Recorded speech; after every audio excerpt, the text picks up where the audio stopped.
Yeah, thank you. Yeah.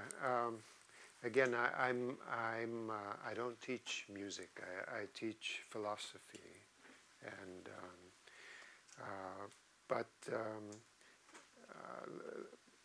for the past few years, I've been coming here very interested in the problems of music and sound and intellectual property and how one can own a piece of music. And I noticed the topic this year was about the matter of music, sound itself, and this reminds me of a lot of the research in Indian sonic theology and the very nature of sacred sound, right? Uh,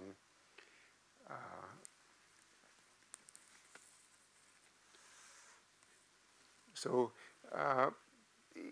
the French writer, Alain Danielou, right, writes, in the Shaivite world, music became an essential part of ritual and developed as a refined art, the principal instrument of a certain form of spiritual life. So Shiva is represented as the creator of musical art, and his devotees, the bhaktas, used modal thought and its developments as a means of inner concentration and perception of the supernatural. And so all scholarly music in India and Iran still pursues this musical ideal that shapes the inner man, harmonizing and improving him, drawing him towards an inner pursuit that insulates him from material worries. So this might be similar to traditional Korean music as well, right? This is the practice of music and its access to sacred sound is based on a certain discipline and a certain ritual, right? In Thailand, this representation of Shiva is called prapilap, right? And before a dramatic performance or in a waikru ceremony or before musical performance, people worship prapilap, right?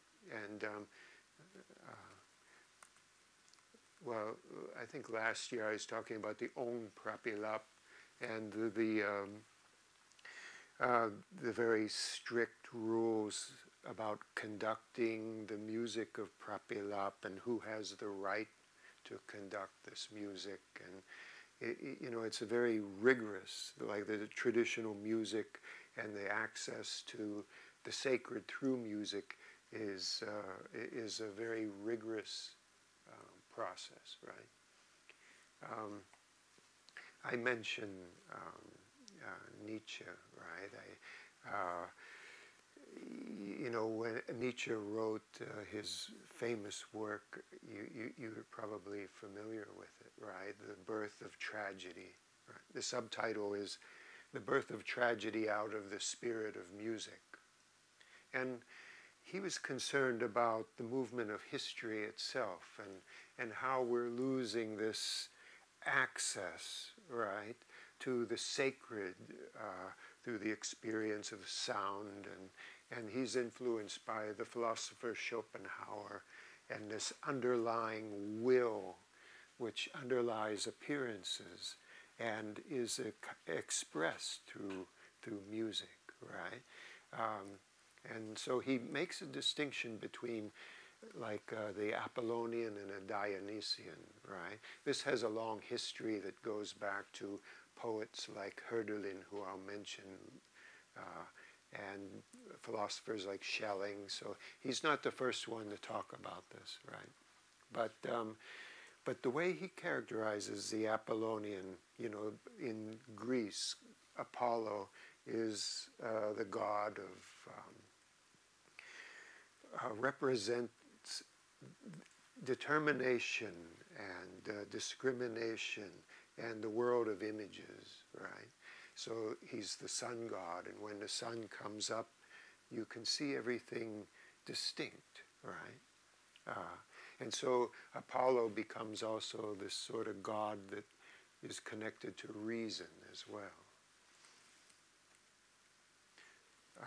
Whereas the Dionysian is the god of intoxication, right? And related to Shiva and this Bailava Shiva, Prapilap, and Dionysius represents the night.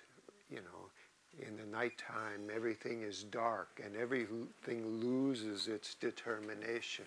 Everything loses its distinction from one another, right? And you also lose your individuation, right? You've forgotten how to walk and speak, and is on its way towards flying into the air, dancing. He's no longer an artist. He has become a work of art, right? We lose ourselves in music, right? But especially in the function of traditional ritual and traditional music is to facilitate that loss of the ego and make some sort of contact with the sacred, right? But anyways, he sees in ancient Greece a kind of balance between these two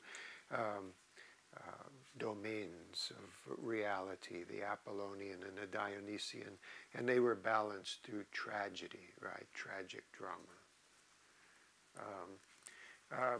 But he considers, like the modern European of his time, as heirs of a kind of forgetting of the Dionysian and a focus on the Apollonian, right? And he blames Socrates for everything, right? Because Socrates focuses on reason and knowledge and has no room for instinct, right? So Nietzsche writes that there's a profound illusion, right, that begins with Socrates. The faith that thought, using the thread of causality, can penetrate the deepest abysses of being, and not only of knowing being, but even of correcting it, right? So this is kind of the illusion that we can understand the world, we can explain the world, right? That there is a kind of exile of this Dionysian. But this is an illusion, it's empty, right? He says logicians will experience how logic turns around and bites its own tail. It's ultimately empty, right? And he considers this a tragic insight, right? A kind of, it leads science again and again to its limits, where it must turn back into art. And that's really the aim of this mechanism. So the whole last part of The Birth of Tragedy is about Wagner, right? And he saw in Wagner this sort of a kind of new kind of music that is expressing the will and an expression of the forces of nature, right? And again, one of Wagner, the ring in the twilight of the gods, the Götterdämmerung, right, is based on the idea of Ragnarok, right? The end of the world, right? The end of the gods, the end of Valhalla, right? And that becomes the big theme in Wagner's Twilight of the Gods, right? Nietzsche began to break away from Wagner. He worshipped Wagner earlier in his life when he wrote The Birth of Tragedy, because he saw this sort of reawakening of the Dionysian. But to make a long story short, he saw problems with this, right? And this is very well expressed by the Italian writer Roberto Calasso. When Roberto Calasso writes about romanticism, here he's talking about people like Schlegel and Novalis, who was quoted in a question, right, earlier. It was as if the forms left barren by the Enlightenment were longing to take in these divine guests, not just as ornamental walk-ons now, but in all the fullness of their powers. At the same time, it was clear to everyone that invoking the gods meant evoking the communities that celebrated their cults, right? So on one hand, you have this loss within European culture of these traditional forms and these traditional disciplines that allow us to experience the sacred, right? But what does it mean to call them back, right? It means also calling back the cults, right? But what forms do these cults take? So like Calasso says, that the trap Nietzsche had almost fallen into when he was writing The Birth of Tragedy was fantasizing a future national community behind the variegated surface of the myths, right? So the cult that's called back, right, to reach back to the Dionysian, to the sacred, ends up having nationalistic identities, right? And again, this becomes dangerous in Germany at that point, right? So, like, when he really began to break away from Wagner was during the time of Bayreuth, right? And the great opera house and the festival for Wagner's music, and he saw how cultish it became, right? So in one of his last writings about Wagner, right, he collected different pieces. This is from the Gay Science, right? He says in Bayreuth, one is honest only in the mass. As an individual, one lies to oneself. One leaves oneself at home when one goes to Bayreuth. One renounces the right to one's own tongue and choice, to one's taste, to even one's courage, as one had it, and exercises it between one's own four walls against both God and world. But so in general, you enter the mass, you no longer have your own individual thought. And this is when Nietzsche begins moving more towards his later writings of Thus Spoke Zarathustra, right, where the individual, right, is responsible right after the death of God, right, and the onset of nihilism. The individual is now responsible for creating their own meaning, right, and to recover this at an individual level, right?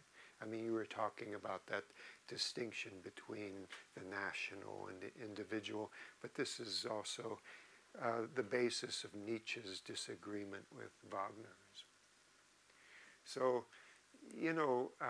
and again, when Nietzsche writes the Twilight of the Idols, right, which is a kind of response to Wagner's Twilight of the Gods, right, he suggests at the end of this how the true world became fable, this little section. He says the true world, we've abolished it, but what has remained? The apparent one, perhaps, but no, with the true world, we've also abolished the apparent one. And this is the basis of Zarathustra, that there is no, like in Christianity or Platonism, there is no truer world to be accessed. That the world that we experience, right, is the true world. Not the world of illusion, but the illusion now has become truth, right?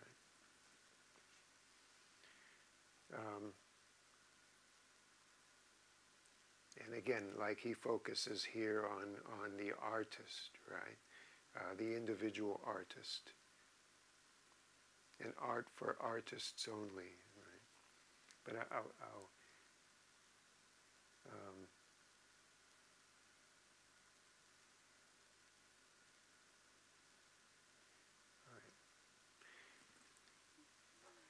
so, in a way, this becomes the problem of the idea of sacred sound again, right? Because where is sacred sound? Is it in ritual, right? You know, is it in that discipline that comes through ritual? And, or can it be accessed outside of that ritual, right?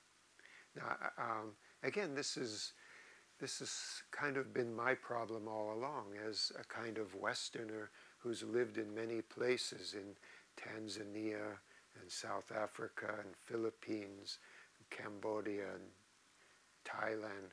I've always been fascinated by traditional cultures and traditional rituals and the rigor of these rituals, and you know, again, the Waiku ceremony is a kind of initiation, right, into these disciplines that allow you to experience something sacred through Thai traditional music, or you know, and I've been fascinated by these things, but I've been here long enough to see them kind of eroding again. And I love to come here to this school because it's very innovative, right, and very experimental, right? It's not holding on to tradition, but it's considering new ways of expression, like, you know, like in Professor Lansky's speech, it's all about the individual experience, right? But this is the tension that I struggle with, right, on my individual level, right, as someone who philosophizes about traditional culture and modern culture and this kind of erosion. But you know, Danyulu, who is the expert on sacred music in India, right, even mentions that even Indian music, even traditional music, right, has its own revolutions, right, and its own changes, right. And you know, even when we talk about these traditions, right, they're more or less static epochs between revolutions, right. What is traditional Thai music? You know, what is traditional Thai culture? It's always changing, and you know, and I imagine the same with Korean culture, right?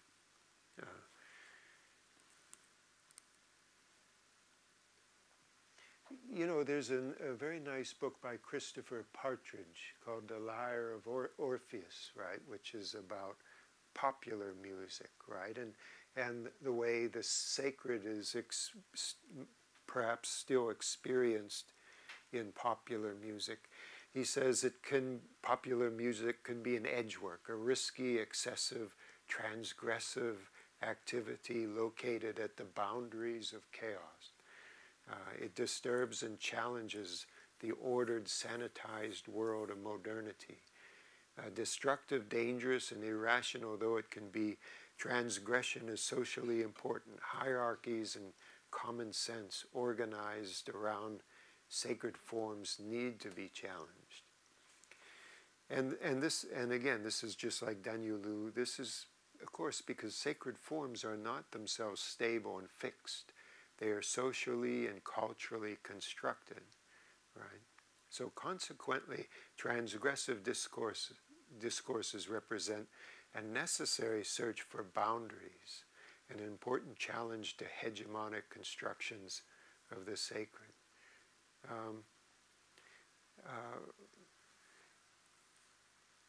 Again,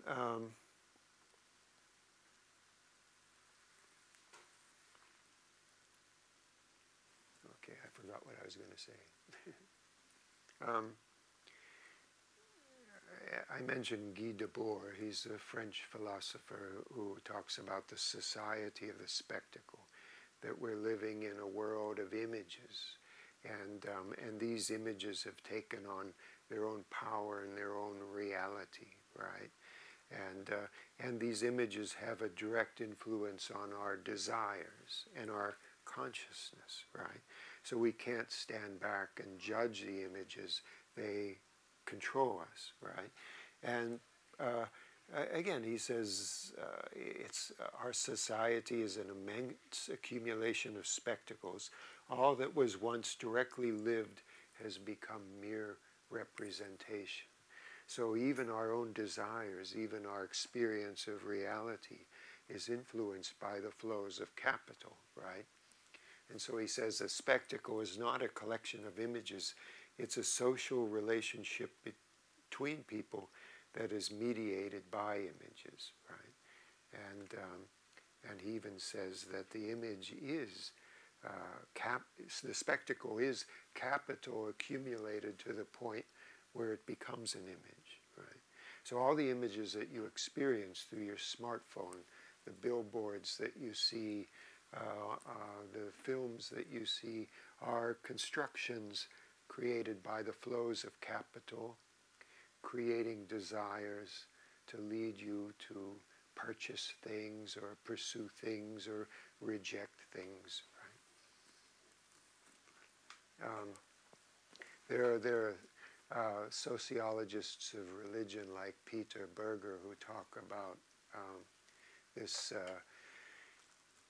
the way the traditional religion is lost and now the focus is on the individual, right? And again, a lot of capitalism relies upon, global capitalism and the spread of global capitalism, relies on the breaking of certain traditional structures, right? And cultural structures. And without those traditional structures, then we are susceptible to the influence of the flows of capital, right? They become our new reality, right? So, and again, I mention here Henry Farmer, the distinction between substantival and adjectival religion, where substantival would be the traditional religion, which has a certain discipline and initiation that allows you to experience something, but the adjectival is something which is disconnected from religion. And so the experience of sound that we like through YouTube videos and the internet, right? We can experience the sacred sounds of many traditions, or we can experience pop music, right? But Henry Farmer wants to suggest that there's still some sort of sacred experience in this adjectival religion.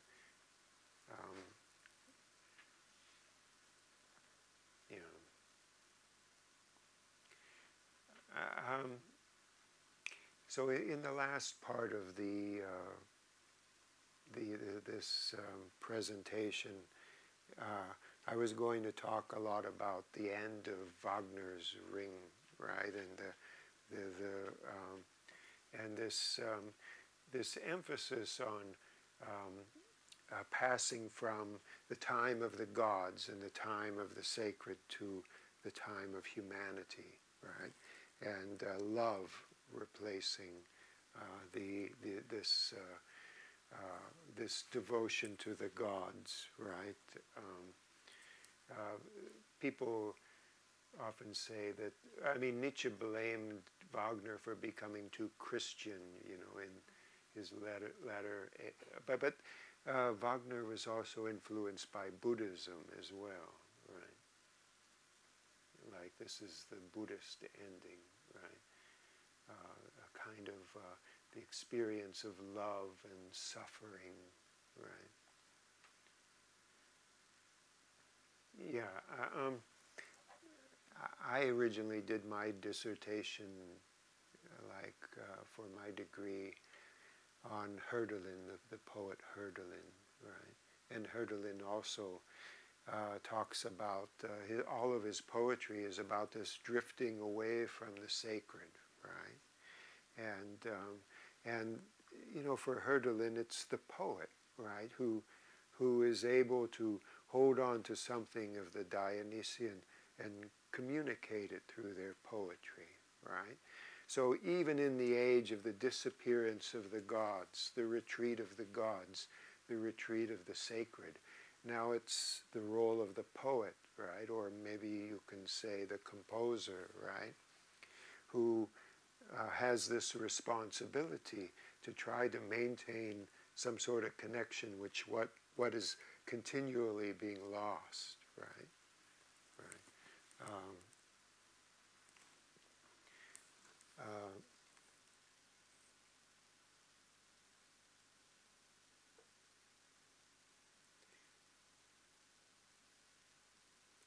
You know, in this poem, he talks about the like the loss, the disappearance of the gods, and how they have an influence on our lives.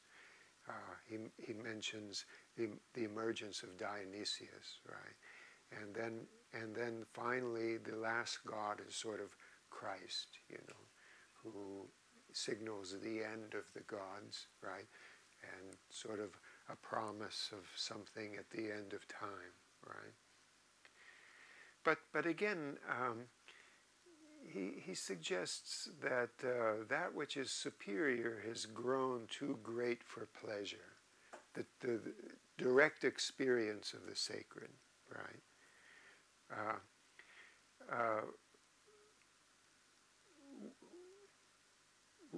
And to this day, no one's strong enough for the highest joys, although some gratitude survives quietly. Bread is the fruit of the earth, yet blessed also by light. The pleasure of wine comes from the thundering God. We remember the gods thereby, those who were once with us, and who will return when time is right. And thus poets sing of the wine god in earnest, and their ringing praises the old one aren't devised in vain. Right? So this is not like a lecture where I'm giving some sort of conclusion about anything. I'm just trying to express a problem, right? The problem that I sort of experience in my own work, the distinction between tradition and innovation, between the loss of cultural forms within like global culture, right? The loss of like particular local experiences within our dedication now to cyberspace, right? So this is just something that I think is very important to think about, right? And I mean, everybody will have their own sort of response to this particular problem, right? Some want to hold on to tradition, some want to leave it behind, some want a balance, some want conflict, right? So that's all I have, right? Thank you very much, John. So now if you have any problem, we have time for just a few questions before the dinner break. Feel free to ask yours.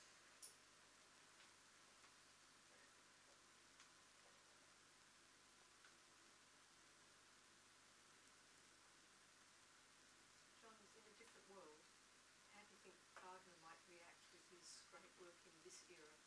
Because clearly he was writing at an era of the start of modernism and the beginnings of changing thought about religion.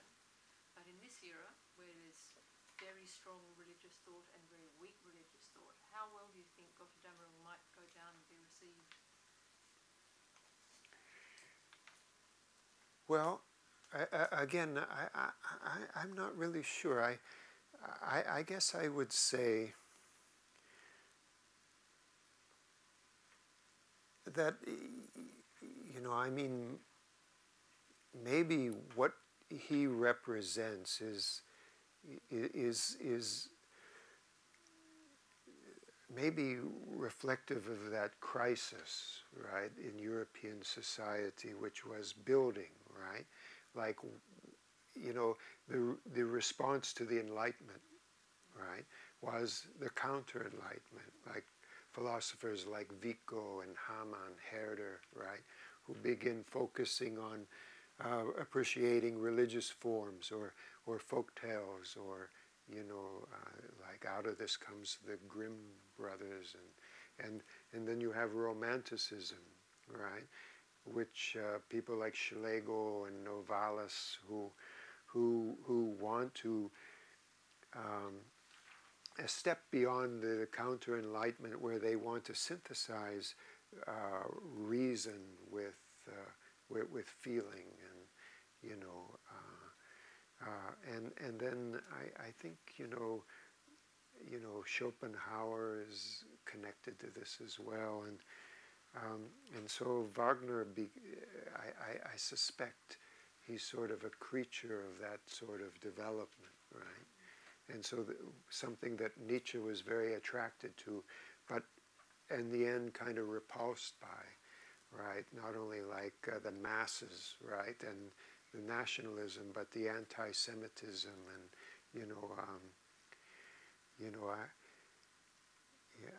this is another thing that I struggle with, because when I'm like a lot of the philosophers that I really admire, like Walter Benjamin and a lot of these people in critical theory, they always warn against the embracing myth too much, right? Because myth easily leads to fascism, right? When you hold on, I don't know, you know, in Thailand sometimes there is this sort of return to Thai myth, right? And embracing it in a kind of nationalistic way, right? You know, which, you know, is kind of dangerous in a way, right? What does it mean to be interested in myth and these traditional culture, right? But remain like safe, right? On the other hand, right, to completely embrace globalization, universalism, the interconnection of all things, the interconnection of knowledge through cyberspace, you know, that is also dangerous, right? Like there's another philosopher who's very controversial, Carl Schmitt, right? And he compares this to the apocalypse, right? It's because the original meaning of apocalypse is the final revelation of all things, right? But with the final revelation of all things, the interconnection of all knowledge, the unification of everything, it's ultimately empty, right? So life is only there where there is sort of conflict, right? Where there's conflict between cultural forms, between tradition and innovation, right? Where there's pain, right? You know, this is a theme in Hölderlin that I like, right? Like I once gave a talk about Hölderlin in relationship to environmental ethics, right? He has a really nice poem called Chiron, right? The centaur, Chiron, right? Who represents the wisdom of nature, which is eclipsed by Hercules, right? And so human power eclipses natural world, right? But Hölderlin suggests what is it that connects us to nature when nature is being lost? It's pain, right? But the alternation between joy and pain, right?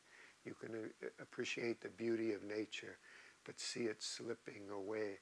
But that pain is what connects you to what is being lost, right? So I don't know if I've drifted very far from your question. Yeah, it was a good drift. Oh yeah, thank you, because I worry about going senile, I think. So let's end this with joy, not with pain. Then. But John, I think we ran out of time. But, Okay. If you want more questions for John, dinner time, then we'll ask him today. Then. Oh, yeah. Okay. Thank you very much. Okay, thank you. Too.